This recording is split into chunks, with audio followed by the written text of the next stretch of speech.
the New Safe panel. And we have with us some interesting entrepreneurs who are people who were told, as I said earlier, jump without the parachute, or jump and build a parachute on the way down, isn't that right?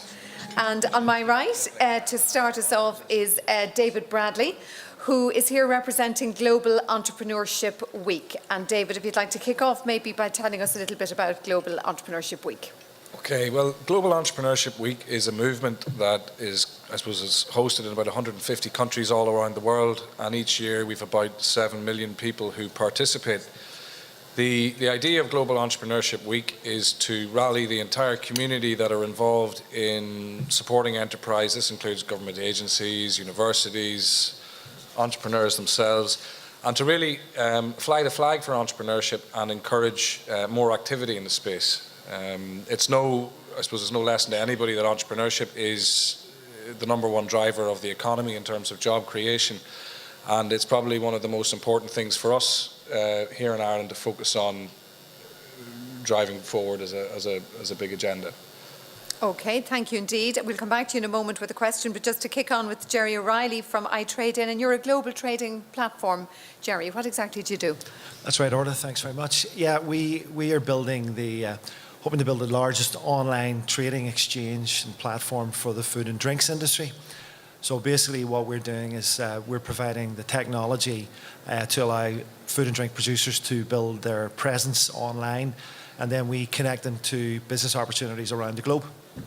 Very good indeed. And to your right is John Cunningham of Epicom, and you're a food contract manufacturer. What exactly does that mean? I just took that off your website, you see, so I'd look like I knew what I was at. We produce white label branded food products. Basically, we build brands for people. We started in the Enterprise Centre in Navan with 2 people in 1999. We've grown now to have 290 staff. I'm coming here to talk about risk, basically, and the sort of bumpy road on the way from to now. But basically, business now is all about export, and it is about every day taking new risks. Okay, so. And Gerry Moan to your right, Smart Invest. You're going to give us all the money, is that it? Oh, absolutely. Oh, good. Absolutely. Sure, don't you know? So Smart Invest is a venture capital fund. It spawned out of 25 years working with entrepreneurs and being an entrepreneur myself. So understanding their risk and understanding the trials and tribulations that they go through in raising funds, we decided we'd go off and raise a 70 million first round, 500 million close investment fund to help fledgling businesses get up out of the ground, translate their business into the States, or take US companies and translate them into Europe. Very good indeed. And then Daire, Harlin to my far right here, Brewery. You're up and running now, how long? 14 months in total. Oh, brand new business. Yeah, brand new. So it's been a tough couple of months, but it's been great fun. We do our own brand of beer, which we call Brew, and then we do 7 or 8 brands under contract then for other people.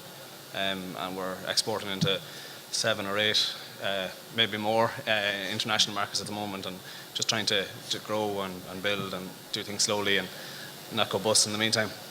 Bring any samples for the panel? In the van. In the van. It'd have to be in the van. And to start the subject of risk, who'd like to share with us now a story about a risk they took sometime in the past? One that actually worked or one that didn't work, whichever you like. But who would like to talk to me, first of all, about risk in terms of some real example of something that happened in your own business careers? Not landing on you or anything now, but away you go. You want to turn on? Are you sure? Yeah. Yeah. It's pretty tragic now. Tissues out. I suppose in 2009, I was running a publication here in Ireland, and it was the largest distributed business magazine at the time. It was called Irish Entrepreneur, and it was grown out of a bedroom of a house in Wexford, and we had. Well, my first salesman had one leg. He had books hanging up, holding up the other end of his table, and our telephone lines were stapled to the ceiling. So it was one of those real, sort of true iconic startups in the sense of the word. And it grew very, very quickly. And by 2005, we were leading in terms of the distribution figures and whatnot. And then everything sort of started to go rapidly downhill in 2009. So we made a business decision that if circulation wasn't going to increase our ad revenue, what would we do? So we decided that we'd try and link up with the Irish Times, which was a huge success. The publication was circulated in there And the revenues for that one issue, I think, were nearly close to $250,000.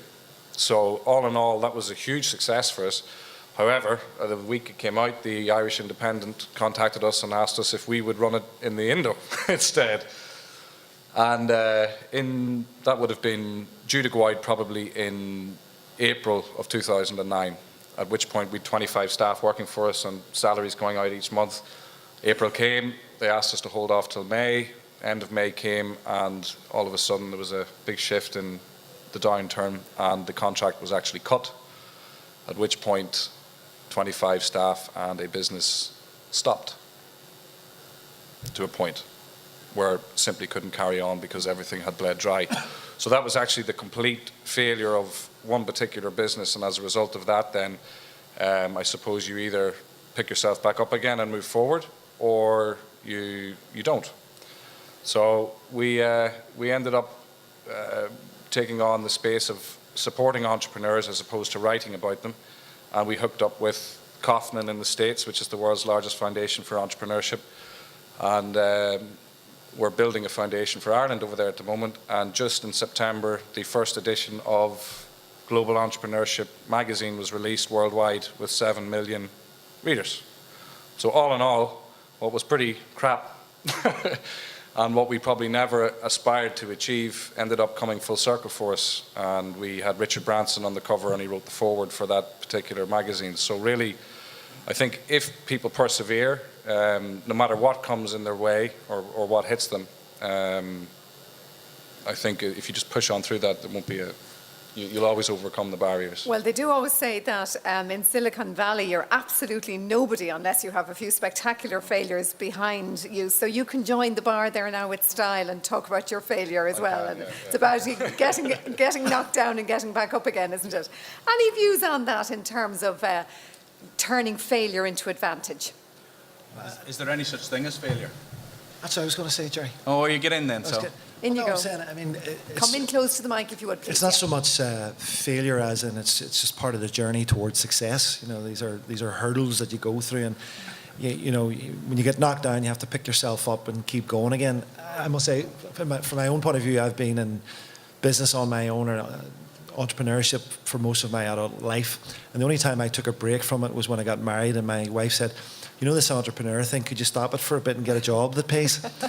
And whereupon Could you get over that phase? So I got over that bit, and then subsequently took a couple of jobs, and both of those companies, one was a big PLC and a good job, and they went bust, and the other one was a private UK company, and they went bust. No reflection on me, I have to say, but so there's no guarantee that, you know, a safe job, and that's this thing, your subject matter of, you know, risk is the new safe. There's no guarantees these days in wherever you're working that you're going to be a job for life, you know. So taking things into your own hands is probably good for a lot of people, but not for everybody.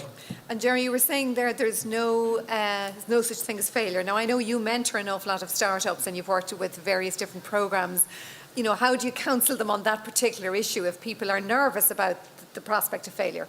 I don't think, Orlaith, you can mitigate against it. I don't think you can do much by way of coaching and counselling to prepare you for it, because that first trauma of your first failure is about how you deal with it. And how you, maybe mentally, yes, you can prepare a bit for it, and you recognise that others have done it before and that others will do it again. I mean, as a for instance, in 2000, I sounded like my grandfather there, in 2000. In 2000, I took this strange and wonderful notion that I'd leave entrepreneurship, having gone through a couple of bits and pieces myself, and went and tried to apply for a job online on monster.com. And I quickly realised that after they asked me all the questions, that entrepreneurship was the thing to do, because I could never work for anyone else. And probably that's the bit. I think risk is something that probably is in your DNA. Risk is probably something that you're used to from your knee-high to a grasshopper, whether that be watching others or being involved with business. And I don't know that it's actually just the notion of business, because there are lots of successful social entrepreneurs who are also unadverse to risk. I mean, you look at the success of the 3 days of this conference. And whether you have a full room or not a full room, the risk that the county and in turn Gerry O'Mara took to put this on has to be applauded, because this is just a venture that will then in turn build on the notion of enterprise in the county and can only be a further success. You're so right. So it's about that learning. It's such a statement that we want to do things bigger and better and bolder, and we're ready for the upturn. And I think that's the big piece that's been done here today. I want to put this question to you, John, and then on to you, Daire. And that is, on your journey, John, from, 1 or 2 employees to 200 and some, there must have been times along that way that you felt you were out there, you were on the edge, that it was scary to move to the next level. Tell us a bit about that. It probably felt like that for the first 8 or 9 years, Really? to be honest. I know some people get it easy and you can be very lucky in your first 12 months, and you can be very unlucky in your first 12 months. But an awful lot of businesses have a tough first 8, 10 years. And that's the kind of business we were. 6 months into the startup, we lost our main contract. It took us 5 years further to get to break even. We were at break even on December 2005, and our biggest customer burned to the ground in February. We had to refinance and restructure and let go of the whole management team some months later, and it took us 2.5 years more to get back to break even again. So I don't know, it was all risk. But it's different types of risk, but where we are now is that we've gone to the point, I suppose I was saying to people earlier, that we've gone past doing what we have to do, and we're moving on to what we want to do, and that's a great place to be. I wouldn't change it. Some people say you learn from your mistakes, but I still think it's an awful lot better if you don't make them. Yes. It's an awful lot easier. So, but it's a constant bumpy road, and there would have been many small bumps, but many of them were, I remortgaged my house 3 times. I took out credit union loans, scraping up 5,000-10,000 euros to pay wages. So I've done all that. And I did it when, even in the back of my own head, I was wondering, am I a fool? But I still did it. And Daire, you're at the very start of this journey, 18 months down. I'm sure you see it as an uphill climb. How do you keep yourself going and motivated? What's the thing that keeps driving you forward? There's no lack of motivation. I love what I do, and I have to say I really enjoy the challenge. And I was a solicitor before I opened a brewery. A profession that's traditionally risk averse. You don't take any risks in law at all because you get sued. And to go and open a business, and we're out every day fighting for contracts, and we're taking chances, and we're putting our product in places that nobody else in our sphere is doing, and we're taking what I see at the time they seem like monumental risks, but when you look back on them, they say they're just things you just have to do to grow. For us as a small manufacturing business, we have to try and chase volume. And it's trying to put, you're trying to balance cash flow, and you're trying to say, right, do I go after volume and then hope that we can get our efficiencies down, that we can actually produce at the price we need to make a margin, or do we just stand still and say, no, we can't fill that order because we're not making any money off it? And we've chosen to go after the volume route. So we're supplying a large multinational in Ireland from next Tuesday. And if they place another order for this year anyway, we won't be able to fill it. We just don't have the capacity. So we're hoping that we can, build our business in the background and be in a position that we can actually start making money on the orders we're taking. And we're taking chances all the time. We're juggling a number of balls in the air. If we don't get them to land, we're in trouble. And if all of them land at once, we're bust because we can't fill all the orders. So we're juggling, and that's what I love. I love the juggle. And it's great fun, and it makes, like, every morning you're up out of bed at 5:30. You don't know what you're doing that day. Like, I don't carry a diary. My sister gave me a diary when we started the business, said you'll need that, and it's great. But we have a stand here today. I forgot about it because I had so much other stuff going on. You'd need to love the stress, and you'd need to be able to manage the good stress, wouldn't you? Yeah, I have to say I came from a career in which stress was a daily part of your business. When we're dealing with paperwork, and you have to understand the clients in the law game. The clients are always under pressure because to them it's the end of the world if the case doesn't go right. So you get good at managing stress, and I don't feel stressed in my job. I love what we're doing. I'm sure the law is a great grounding because every business is founded on that. But in terms of the learning curve, in terms of you now in product development, marketing, sales, hiring and firing, growth, development, export, how do you sort of upskill in all of those things all at once? Well, we don't. Our product development is we brew it, label it, and we sell it. We set out. We had a fantastic business plan. I don't think I've looked at our business plan, and we're something we're making time for in the new year. We're going to go back to back to where we want it to be, and it's to slow down a little bit and start looking at where we want to go. But at the minute we're skirting on the edge of our seat, and it's very, very exciting. But we're 6 to 8 weeks away from going bang at any one time, and I presume that's going to continue for the next number of years. We're in an industry that's growing. Everybody's nodding there. Yeah, you know, we're in an industry that's growing. We're in a sector that's growing. I would think that we're the fastest growing brewery in the country at the moment. We've gotten between 10 and 12% of the Irish craft market in 14 months, and it's manic, but it's great crack. I would have to ask you all the same question, and it's this, the nature versus nurture question. Are entrepreneurs born or are they raised? Is it culture or is it innate things? Views, please. Is it innate qualities or is it behavioural things? Yeah. My father was an entrepreneur. His father was a dairy farmer, so he was an entrepreneur. It's something that I never grew up wanting to work for anybody. Even as a kid, I always wanted to do something for myself. I seen my dad do it, and for me, it was just something I always aspired to.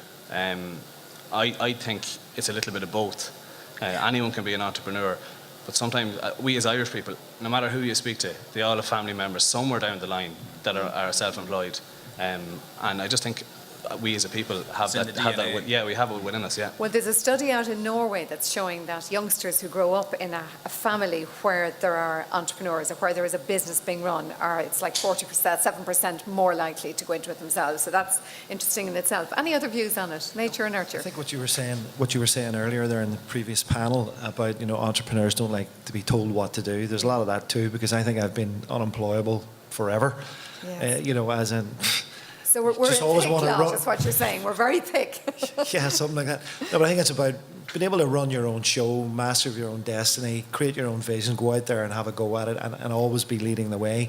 And so I think that's an innate that's part of your personality, and you're either of that type of person or you're not. I, for one, am, and that's what's been leading the way. But even just what Daire was saying there about the business plan, even just what we've set out to do with our vision of recently, you kind of throw the business plan away, because we thought our platform to bring food and drink producers online would have been an easy sell to the food and drink producers, but actually it was much easier to get to the buyers, and the buyers have been giving us trades from the Gulf region, from across Europe, North America, which has been the most surprising. So it's like when you set out to do these things, you don't know where the journey is going to take you, and your business plan changes all the time. Yeah, well, I think a business plan has to be an evolving thing all the time. It's an organic thing, isn't it?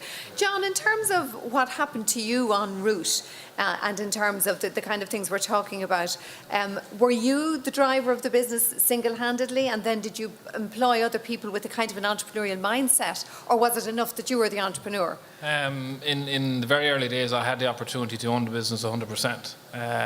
But I decided very early on to share the business with another director. So I'm a 50% owner. I'm probably the big risk taker, and I need somebody to make sure that the business plan is adhered to, and that the wages are paid and the cash flow is looked after. So I'm very lucky. My business partner has a background in finance and IT, and we complement each other. And even though I wanted to be in charge of my own business, I actually never wanted to do it on my own. And I had no problem giving up ownership, because it wasn't about the ownership for me, it was about the freedom. And what working with somebody has done for me is given me the freedom to do what I'm good at, without worrying if it's going to be there when I get back. David, do you believe that the entrepreneurial road is a lonely one? Sometimes people say they're ploughing a soul furrow, and it can be hard out there, because if you have employees, well, they're employees, so you don't bounce your ideas off them. Ultimately, the buck stops with you, as John was saying, other than that you have a partner. Yeah, we see it's funny, because having the experience of working with about 150 countries now who are all trying to basically do the very same thing that we're trying to do here, the same questions that you're asking always come up continuously. Gerry made a very valid point about the whole idea of entrepreneurship being a journey. That's what it is, and I think that if you focus on some kind of an end game in terms of a success or a money or some kind of an outcome, that's not actually what entrepreneurship is about. That's not what keeps us going. It's the thrill of the journey every step of the way that I think really keeps entrepreneurship alive, and that changes. It doesn't matter if you're running your business for 6 months or for 6 years. And then obviously the point that you're talking about from being born to create it, Bobby Kerr, I had an interview, we had a big workshop with 400 primary school students on Monday, and Bobby did an interview with me and said, look, you know, can entrepreneurs be taught? Can you teach somebody to be entrepreneurial? I suppose my answer to that, including, you know, the born or raised question is, for me, that's kind of irrelevant. I believe that entrepreneurs are inspired, whether that's from a family member or from observing other people. And Global Entrepreneurship Week, if it does anything, in my view, its role is to inspire people to be more entrepreneurial, to start up in business. So I think that anybody can be entrepreneurial at any point in their life, as long as they're given the inspiration to do so. But back to the loneliness question, yes, it is a lonely place to be in business. A lot of the time your family don't know what you're at, don't understand it. They want you to have a job in Tesco's because that's secure or whatever the case may be, or they want you to be a doctor or a solicitor. And that probably is the hardest part, because the people that you want support from the most probably are the people that can give it to you the least. So you do tend to paddle your own canoe quite a lot, I would say, in the space of being an entrepreneur. Daire, did you find that you had, you know, resistance from friends, family, or great support when you said, right, that's it, I'm off on this journey? Quite honestly, people thought I was stone mad. Like I remember very distinctly, I was over on a business trip in Glasgow, and I met 3 guys who set up a distillery, and I was doing a bit of home brewing at the time, and I came home and said, I want to do something in the drinks industry. These guys were in their 30s. They were making what I thought was fantastic money at the minute. It is fantastic money. If I was making anything, I'd be delighted. But I came back and I said, oh, this is something I want to do. But I realised very quickly I didn't want to do it on my own. And the main reason I didn't want to do it on my own is it's a fantastic facility to have someone to bounce ideas off. And it's a fantastic facility to have someone to play devil's advocate. And my business partner is an engineer. He's very calculated. He likes to take things very, very slowly, whereas I would gamble the house tomorrow if I thought it would pay off, and he just holds us back a little bit. And at the time, there's times you'd love to kill him, because, you know, I want to get going and do things, but he's there, and he's just, I feel he's dragging his heels sometimes, but he's doing it right away because he's taking a calculated risk. That's very interesting that you have a similar dynamic to John described, and it's that pull and tug. In the past, I used to do a lot of work with the television industry, and fascinating that the most successful production companies are the same. They have the artistic person who it's all about the television and the programming and the idea, and they have the nuts and bolts person who's about the money, and that's the ideal combination in that industry as well. So it's fascinating that is the pull and tug, which is healthy. And from our point of view as well, Paddy, my business partner, is a chemical engineer who was working in the drinks industry. The reason I approached him about starting the business was I thought he was going to, you know, fall in love with brewing and develop all the recipes, and it's completely turned on his head. He looks after the business side of things. I do a little bit of the selling, but I'm the lunatic then that's, you know, getting habanero chilies and ginger and brewing beer with all these mad ingredients, and it's something I've developed a real passion for. And again, that's what the great thing about having a partner. He's able to focus on the important side of things, which is collecting money, making sure we're getting paid, and I can go out and do all the mad things and just have fun. You know, it's great. That's where we're going to leave it. I'm going to take a final comment from each of you, just a word and advice from anybody who might be thinking of taking that plunge, you know, that balance of the risk and the common sense. We'll take one each. You were about to start there, so go ahead. What I would say is that listening to the guys talking about their partners and so on, Ireland and the Irish people are a nation of families still, for the most part, thank God. And I've been very fortunate if you want to build a good team, your family is one of the great places to start. And my brother dropped out of college there, Adrian, many years ago to join this merry band back in 1990 something. And my sister Fiona, she was working a really good job. And she was persuaded to come and join our crew as well. So family sticking together is a great thing from an Irish point of view as well. Well, if they weren't going to trust you, who was? Isn't that lovely to see? Well done, guys. Thank you indeed for that. And John, maybe you'd give us a comment as well. The big bonus for me is that I've been working 30 years. I was up at 4 o'clock this morning, excited. And that doesn't change any day. There's never a Sunday night that I get to that I'm worried about going to work on Monday morning. If you love what you do, you never work a day in your life. Isn't that what they say, indeed? And then, Daire, final comment. It's just very simple. If you never do something, you'll never have anything. And I sometimes have to tell myself, and nearly on an hourly basis, but you have to try. If you don't try, you're going to go nowhere. Exactly. And you just have to try. And David?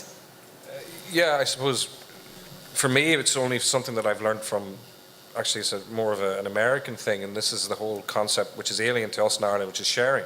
You know, we're all obsessed with this idea that, God, if we tell somebody our wonderful $1 million idea, they're going to steal it on us. No, they're not. Okay. So the only way that ideas actually get off the ground and get moving is if you share them. All right. So there's no point sitting on your, sitting with your little idea tucked in your pocket, hoping that someday you're going to make it happen. Because until you open your mouth and start sharing it with other people and like-minded people, the idea isn't going to get wings. So my advice here is share. I think that's an excellent piece of advice, because I think if anybody out there wants to do what you do, there's room in the world for all of us, and good luck to you. If you're going to carry it to fruition, off you go. But in the meantime, you'll do it bigger and better or whatever. That's the end of our panel. For now, we're going to take a 15-20 minute break, and then there's some more things coming up later on. But thank you indeed to Daire Harlin of Brewery, that's hard to say, Brewery, Gerry Moan, who had to leave us earlier, of Smart Invest VC, John Cunningham of Epicom, Gerry O'Reilly of iTrade In, and David Bradley of Global Entrepreneurship Week. Thank you indeed.